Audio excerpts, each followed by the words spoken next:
Morning बच्चों।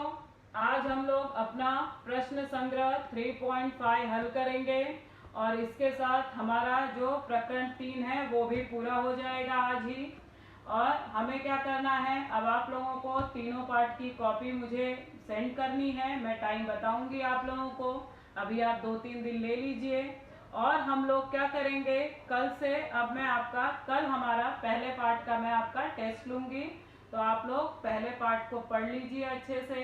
और जितना मैंने आपको वीडियो में जितने सवाल बताए हैं उसी में से टेस्ट लूंगी, इसलिए आपको कहीं बाहर से पढ़ने की कोई ज़रूरत नहीं है। आप लोग वीडियो देखिए और सवाल को हल करने की कोशिश करिए। आप लोग बार बार देखिए, आपको समझ में आएगा।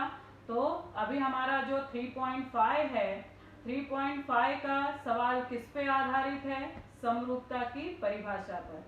समरूपता की परिभाषा क्या है? मैंने आपको बताया था कि हमारे दो त्रिभुज कब समरूप होते हैं?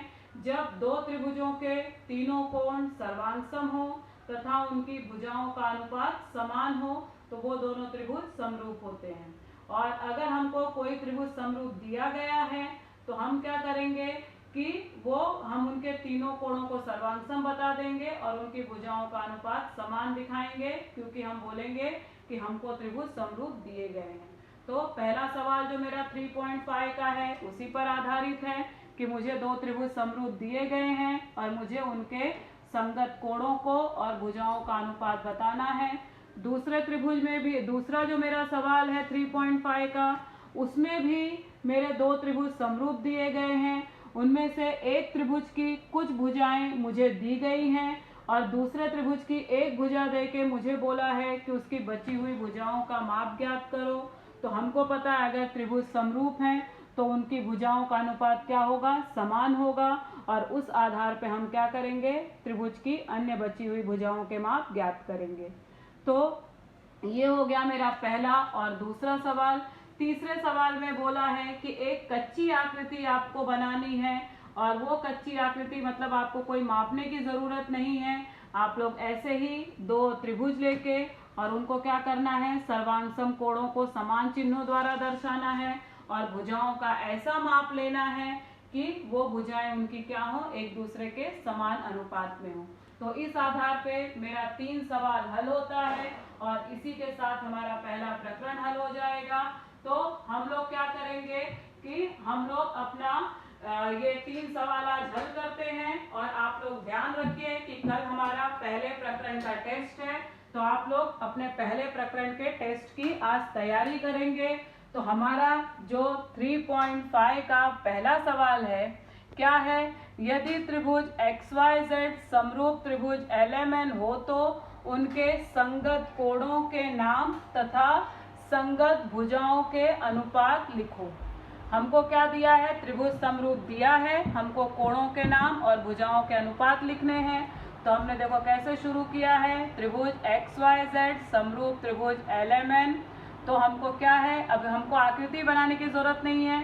यहाँ से हम कोण X लेंगे, सर्वांग सम कोण L के होगा, कोण Y सर्वांग सम कोण M के होगा और कोण Z सर्वांग सम कोण N के होगा। तो ये हमको तीनों क्या मिल जाएंगे? समरूप त्रिभुज के संगत कोण। अब भुजाओं का अनुपात कैसे लेंगे? XY बटे LM, फिर YZ बटे MN, फिर XZ बटे LN। तो और ये तीनों भुजाएं क्या होंगी? मेरी बराबर होंगी। तो देखो मैंने लिखा है XY बटे LM बराबर YZ बटे MN बराबर XZ बटे LN, समरूप त्रिभुज की संगत भुजाएं। तो ये मेरा त्रिभुज समरूप दिया था, तो हमने कोणों के सभी 3 सर्वांग सम कोणों की भी जोड़ियां बना ली और इनकी तीनों भुजाओं का अनुपात भी हमने लिख लिया। हमको यही करना था कि संगत कोणों के नाम और भुजाओं का अनुपात देना था। तो यहाँ पे मेरा पहला सवाल हल होता है। अब हम अपना दूसरा सवाल देखते हैं। एक त्रिभुज है XYZ जिसमें उसकी तीनों भुजाएं दी गई हैं। XY बराबर 4 सेंटीमीटर, YZ बराबर 6 सेंटीमीटर, XZ बराबर 5 सेंटीमीटर। हमें बोला है त्रिभुज XYZ समरूप है त्रिभुज PQR के। अब PQR की भुजा PQ का माप 8 सेंटीमीटर दिया है, तो बोला है PQR की अन्य भुजाओं की लंबाई ज्ञात करो। मतलब एक्स वाई जेड में तीनों भुजा दी गई है, पी क्यू आर में एक दी गई है और दो हमको ज्ञात करनी है।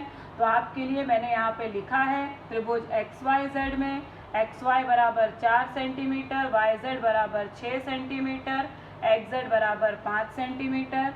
त्रिभुज पी क्यू आर में पी क्यू बराबर 8 सेंटीमीटर, क्यू आर हमें चाहिए और पी आर हमें चाहिए।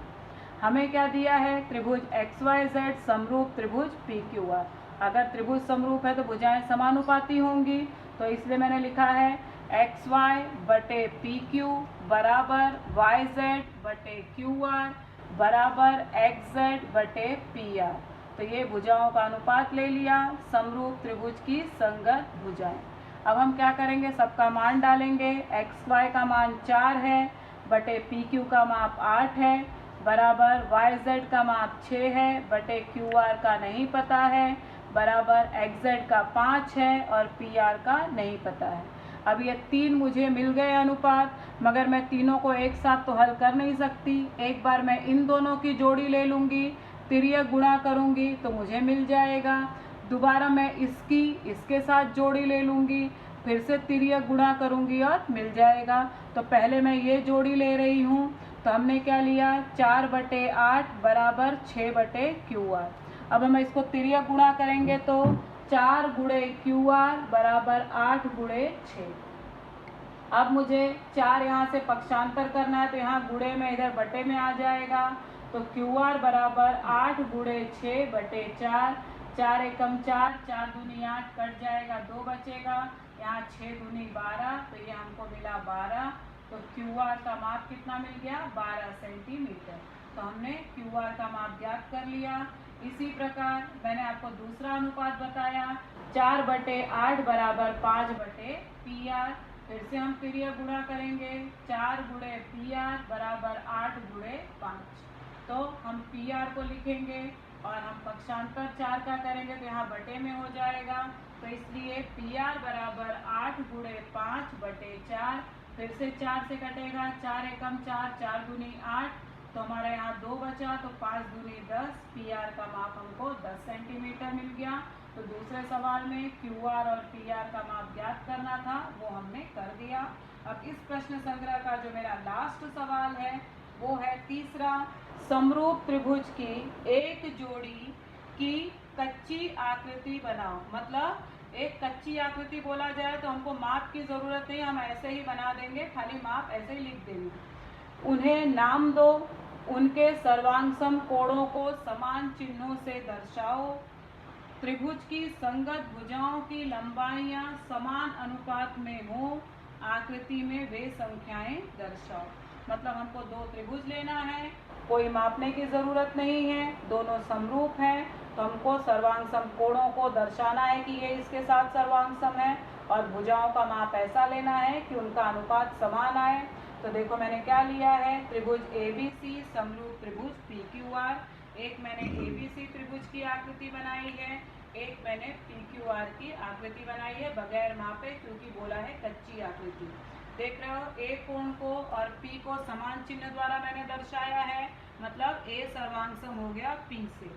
B और Q को मैंने समान चिन्ह द्वारा दर्शाया है, मतलब B सर्वांगसम हो गया Q से।